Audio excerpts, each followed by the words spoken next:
People love the myth of luck. It comforts them. It gives them an excuse. They look at someone who's built something extraordinary and say, well, they were lucky. Right place, right time. No. Wrong. What looks like luck from a distance is usually grit wearing a disguise. Let me tell you the truth: success is built on a graveyard of failures no one ever sees. You don't see the 2 a.m. breakdowns. You don't see the prototypes that exploded, the meetings that imploded, the near bankrupt moments where everything was seconds away from collapse. You see the launch day, the magazine cover, the tweet that went viral, and you think it just worked. It didn't. It broke. And then it was rebuilt. Again and again. Most people quit after failure. But the real game begins after that. Every system that worked came from systems that failed. Every win came from 20 times the number of losses. The product that ships on day one is built on 10 versions that were garbage. The thing that eventually takes off is usually version 17, after version 1 to 16 crashed, burned, and embarrassed everyone involved. I've failed more times than I've succeeded. That's the price. You can't hack it. You can't shortcut it. There is no elevator to this floor. You take the stairs, bleeding, crawling, doubting, but you don't stop. That's what makes the difference. Not luck, but the refusal to stay down. The world rewards the result, not the process. But the process is the truth. And the process is ugly, it's humiliating, it's expensive, it's exhausting. It's days without sleep, weeks without certainty, and months wondering if you're insane for even trying.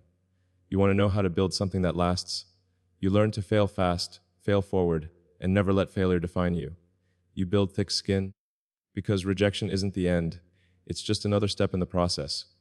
You accept that most of what you try won't work, and that's not a flaw, it's the cost of innovation. People will say, you're lucky. Smile, nod, let them, because they didn't see the days you couldn't make payroll. They didn't see the nights you stared at the ceiling wondering if the vision was too big, too stupid, or just not possible. They didn't see the failure logs, but you did, and you kept going. So no, it wasn't luck, it was failure. Failure stacked so high it started to look like a ladder. That's what success is made of.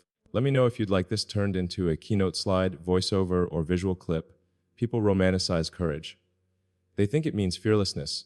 Like the people who do big things just don't feel fear. That's complete fiction. Anyone who says they're not afraid is either lying or they've stopped doing anything worth doing. Fear is always there.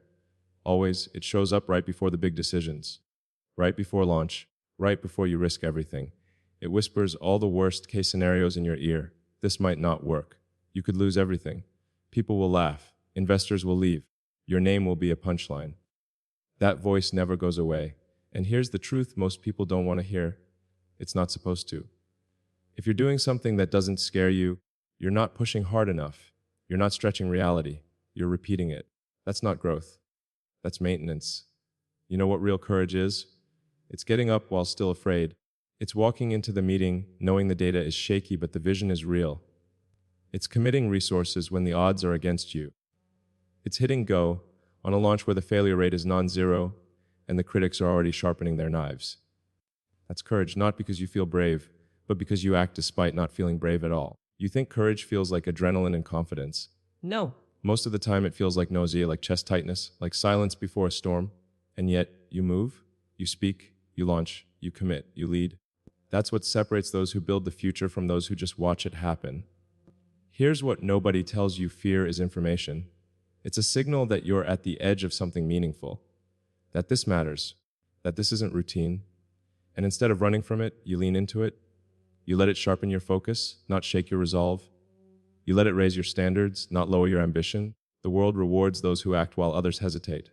That split second when everyone pulls back and you step forward, that's where the gap opens. That's where market leaders are born. That's where history changes. Not because fear disappeared, but because someone decided it doesn't get to drive. Do I still feel fear? Every time I go all in on an idea. Every time a launch approaches. Every time the stakes rise. But I've learned something: you don't need to kill fear to win. You just need to stop letting it make the decisions. Fear is constant. Courage is choosing to act anyway. That's the difference between watching the world evolve and being the one who bends it. Let me know if you'd like a graphic version or short form script for social or stage. Comfort is a trap. It feels good. It feels safe. But it's a false signal, because nothing significant ever came from comfort. Comfort breeds maintenance. Discomfort breeds progress. That's the difference between people who build the future and people who just enjoy the present. Look around.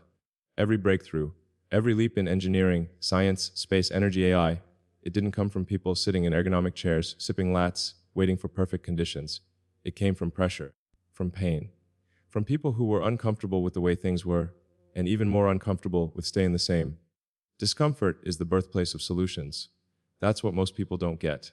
If you're not uncomfortable, you're not solving anything. You're maintaining a system that's already working, for now. But systems degrade, markets shift, physics doesn't care how you feel, reality doesn't ask for permission. You want to innovate, get uncomfortable. You want to grow, get uncomfortable. You want to move the world forward. Then stop asking for balance, ease, or fairness. Those are luxuries that come after the work is done. Not before. Every time I've made real progress, I was deep in chaos. Under pressure, sleep deprived, running out of time, resources, and backup plans. And in those moments, something happens. The brain fires differently. You stop looking for comfort and start looking for answers. Comfort will lull you into mediocrity. It will convince you that things are good enough. That maybe this is fine. That maybe you've gone far enough. But discomfort slaps you in the face. It forces you to confront what's broken. It demands that you upgrade or collapse. That's why discomfort is a gift. It shows you exactly where you need to go next. You want to know why most people plateau? Why most companies flatline? It's simple. They optimize for comfort. They get a little success and start protecting it instead of pushing beyond it. And once you prioritize comfort over progress, the decline starts. Quietly at first, then fast. Discomfort is where the real momentum lies. In the tension, in the uncertainty, in the risk. That's where your mind stretches. That's where teams transform. That's where industries shift. If it feels hard, good. That means you're doing something worth doing. Progress isn't supposed to feel smooth. It's supposed to break things. Old ideas, old habits, old models. It should make you question everything. Because that's where you find truth. The only path to something better is through what's uncomfortable now. So if you're uncomfortable, lean in. Don't back off. That's your signal that you're on the edge of something real. Ease doesn't change the world. Discomfort does. Let me know if you'd like this formatted for video, slides, or a visual keynote version. Perfection is a story we tell ourselves to feel in control. It's a fantasy, a clean, polished, final version of something that doesn't, and never will, exist in the real world. The truth is, perfection is a moving target. You don't hit it. You chase it. And even then, only if you're obsessed enough to keep going long after everyone else stops. Perfection is not the engine. Obsession is that raw, irrational, inconvenient force that keeps you locked into a problem long after it's made you uncomfortable, exhausted, and alone. Obsession is what makes someone tear apart the same design 100 times. It's what makes you skip the party, cancel the weekend, destroy version 6 because you woke up at 3 a.m. and realized it was wrong. Again. People think obsession is unhealthy. Sometimes it is, but you know what else is unhealthy? Stagnation, comfort, mediocrity wrapped in feel, good language. You don't build rockets, AI, alternate energy systems, or any paradigm shift with balance. You build it with obsession. Perfection is passive, it waits, it wants things to be just right. But reality doesn't care about your conditions. The window opens, and you either move or you miss it. Obsession moves, even when it's uncertain, even when it's ugly, especially then. The idea that you'll get everything perfect before you launch, speak, build, or ship, that's paralysis disguised as planning. The first version will suck. The second will suck less. By version 12, maybe it doesn't suck. But you'll never get to 12 if you're sitting around waiting for perfect. Obsessive minds don't think like that. They just start, then they iterate, then they go again. And again, they don't ask for permission. They don't care if it looks clean. They're not after applause. They're after impact. I've met people who were smarter, richer, more well-connected, but they didn't win. You know why? Because they weren't obsessed. They had potential, not fire, and fire matters more. Fire doesn't stop when it's tired. It stops when it's done. You want to build something great, something that bends history. Throw out perfection. It's an illusion. Aim for progress, powered by obsession, driven by the kind of irrational belief that says, this must exist, even if it breaks me to build it. You won't get it right the first time, or the fifth. But if you're obsessed, you'll keep showing up. While others look for motivation, you're already back in the lab. While others are polishing their pitch, you're testing the next prototype. That's what obsession does. It fuels you when logic tells you to quit. It replaces perfection with relentless motion.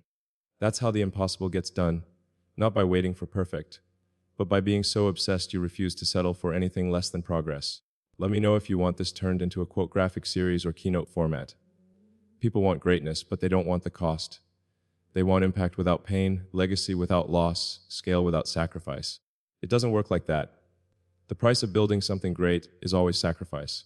No exceptions. That's the entry fee. And it's non-refundable. If you're not willing to give something up, you're not ready to build. It's that simple. People love to talk about ambition, but when it comes time to pay in time, health, relationships, sleep, security, that's when most people flinch. That's when they back off. That's where the line gets drawn between dreamers and doers. You don't build a company, a product, a revolution, or a new way of thinking by playing it safe. You don't get both comfort and greatness. You choose, and the ones who actually build, they choose pain, voluntarily, because they know the alternative, a forgettable, safe life, is more terrifying than risk. Sacrifice is missing the moments everyone else gets to have. It's waking up at 5 a.m., knowing you're going to war with something no one else can see but you. It's putting your name on something that could fail publicly, massively. It's draining your bank account to fund a version of the world that doesn't exist yet. The movies don't show you the calls you don't take, the dinners you miss, the birthdays you forget, the relationships that fall apart because your mind is on the mission 24/7. You will disappoint people. You will lose people. You will burn out. And then you'll rebuild yourself if you're serious.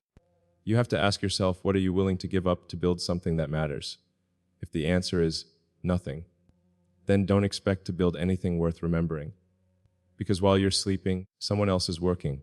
While you're negotiating with your comfort, someone else is negotiating with reality. There's a reason most people never break through. It's not talent. It's not intelligence. It's not connections. It's pain tolerance. Most people bail the moment it hurts. Builders don't. They take the pain. They absorb it. They weaponize it. They trade weekends for progress. They trade short-term ease for long-term legacy. No, it's not balanced. It's not peaceful. But greatness was never designed to be convenient. It's supposed to break you, remake you, and then break you again. That's what this takes. So when people ask, what's the secret? This is it.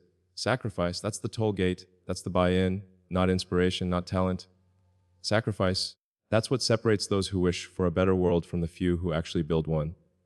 Let me know if you want this repurposed into a short form video script or broken down into quotable posts. We've been sold a lie that success is about luxury, about comfort, about accumulation, expensive cars, first-class flights, rooftop dinners, watches that tell time the same as your phone.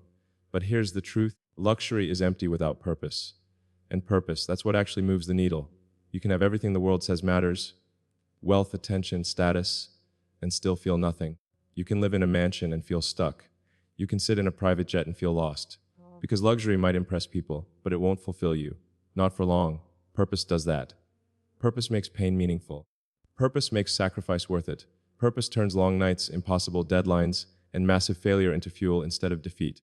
And once you've tasted that kind of alignment, once you've built something that matters, you stop caring about applause. You stop chasing shiny things. Don't get me wrong, there's nothing wrong with comfort. But if that's the goal, you're already capped. You're playing a small game. Comfort is easy. It's passive. It asks nothing of you. Purpose demands everything. And that's exactly why it delivers more. I've slept in factories, worked through birthdays, watched people walk away because they couldn't understand the obsession. Would luxury have been easier? Of course. But building something real, something that shifts the world forward, isn't about easy. It's about necessary. The people who build history aren't optimizing for luxury. They're optimizing for impact. They're not asking, what's the most comfortable path? They're asking, what's the most important problem I can solve? That's a different kind of wiring. Luxury is about consumption. Purpose is about creation. One fades, the other compounds. Purpose builds legacy. Luxury builds ego, and ego is fragile. Purpose doesn't break when things go wrong. It gets sharper, heavier, more urgent. That's why it wins. People will look at you like you're crazy when you trade comfort for mission. Let them. Because they don't see what you see. They're playing for likes. You're playing for impact. And when it's all said and done, you'll look back at the sacrifices and realize they weren't sacrifices at all.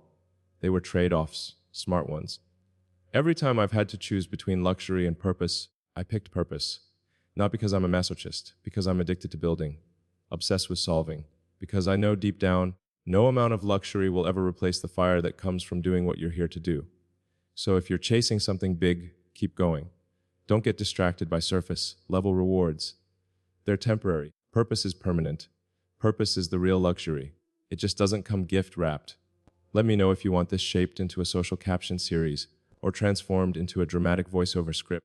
So here's the truth. This perfect life people imagine? It's not perfect, it's pressure, it's pain, it's sleepless nights, hard decisions, and an obsession that doesn't switch off. It's fear that never really leaves, it's discomfort that never really fades, it's sacrifice most people would never tolerate, but it's also purpose.